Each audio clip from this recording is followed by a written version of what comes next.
1 at Staples Center.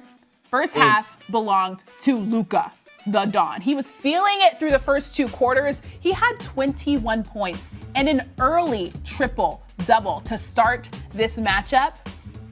But let's pick things up in the third quarter. Kawhi just takes the ball from Tim Hardaway Jr. and then he takes it coast to coast, slams it all over poor Maxi Kleber. He just got put on a poster. That is not what you do. That's not what you do when you're going up against Kawhi. Fourth quarter, Mavs up 5 with just over a minute remaining. Doncic over to Finley Smith, over to Porzingis to put an exclamation point on that thing. Mavs win. Luka finishes with 31 points, 11 assists, and 10 rebounds for his third career triple-double as the Mavs take game 1 from the Clippers, 113-103. Perk, your thoughts on that matchup?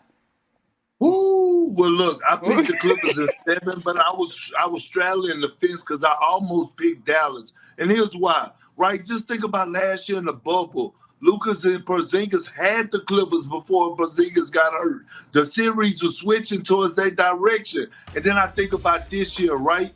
Think about how the Clippers lost those 2 games on purpose to get Dallas in the first round. You don't think Dallas came out when we felt some type of way about that? And Luka, he already have the confidence on with the Clippers. Look, I said last year, I did a selfie video, Monica, and I said this here, Christine. Luka ball went over the fence. The dog was barking.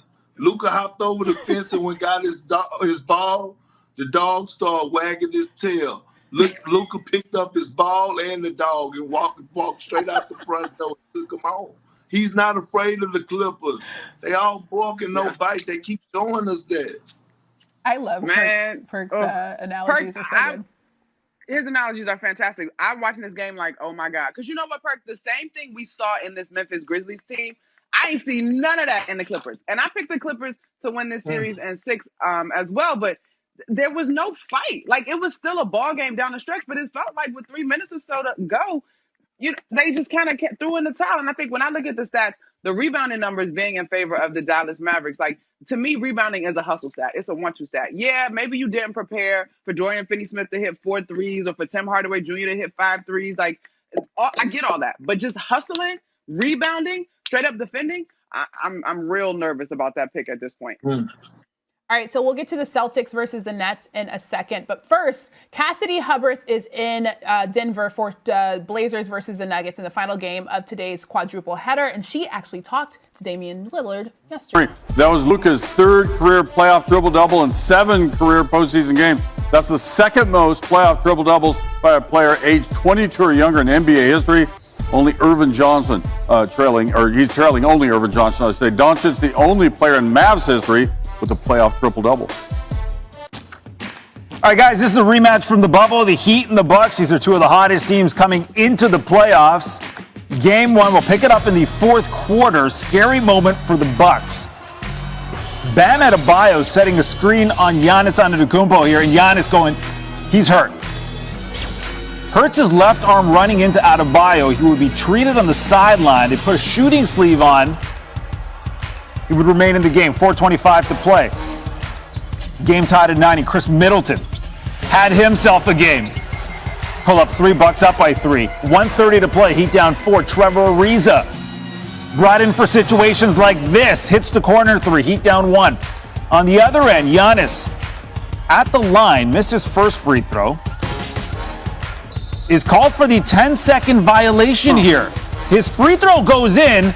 Does not count. Coach Bud can't believe it. Giannis holding the ball for 13 seconds. That's what the ref has him at. 13 seconds.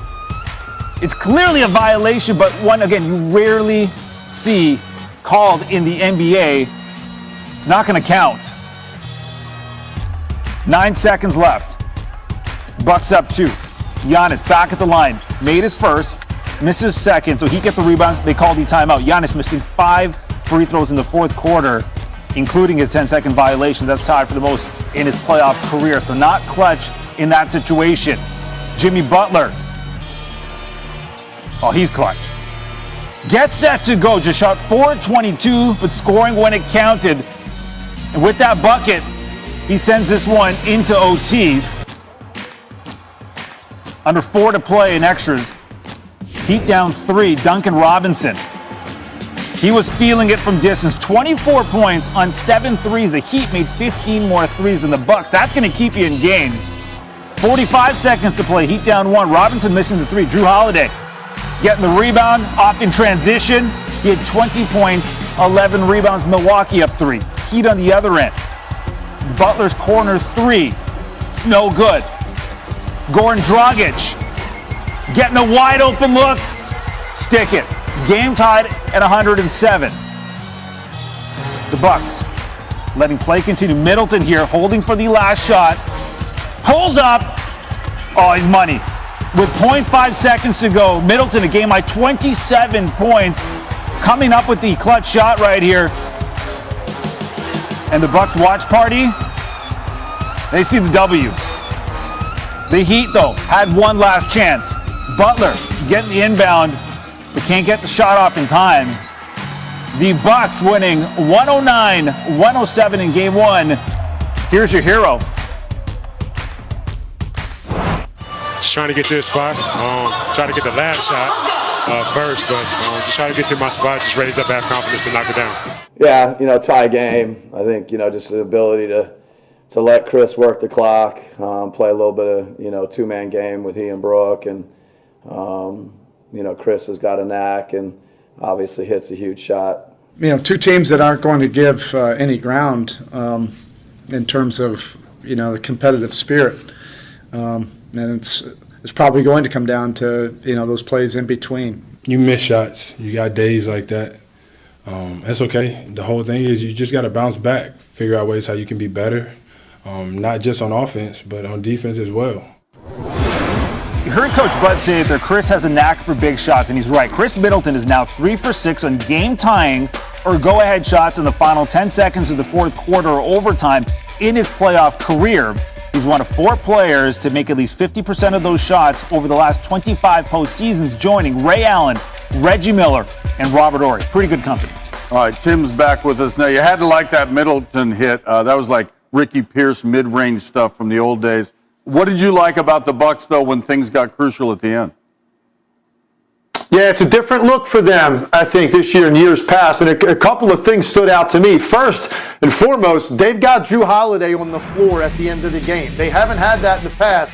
And this is pretty critical. And he makes plays like this. Take a look where Drew Holiday starts.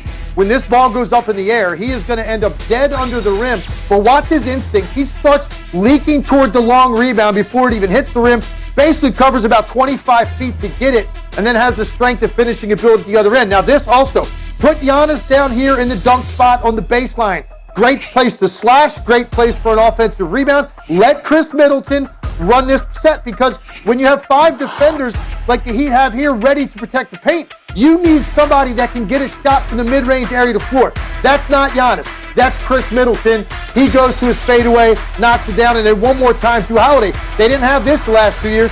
Guarding Miami's best player on this out of bounds, forces him all the way to the deep corner, and then gets the block. I'm not sure it would have counted anyway. Jimmy Butler had a hard time gathering right there, but he goes up and makes the block. This is one of the best perimeter defensive players in the league. He comes up with a long loose ball rebound and a block shot at the end. And then more importantly for me, how are the Bucks going to handle one-possession games late? Because most of these series are going to have several of these games in them that will decide the series. In the past, it's been a lot of Giannis isolating from the top of the key. That's not a winning formula because he doesn't have the ability to answer with a jump shot over the top. Chris Middleton is one of the best mid-range jump shooters in this league, and a lot of times that is the shot that's available in that situation. He got to his spot, he knocked it down. Bucks go up 1-0 because if they lost this game, it's important. You know that pressure is going to start to hit them based on what's happened to them the last 2 years. Very important. They got out to a 1-0 lead in this series so that pressure wouldn't swallow them up in Game 2. Game 1 goes to the Bucks. This has got 7 games written all over it, I think. Tim Legler, thanks for the knowledge. We'll try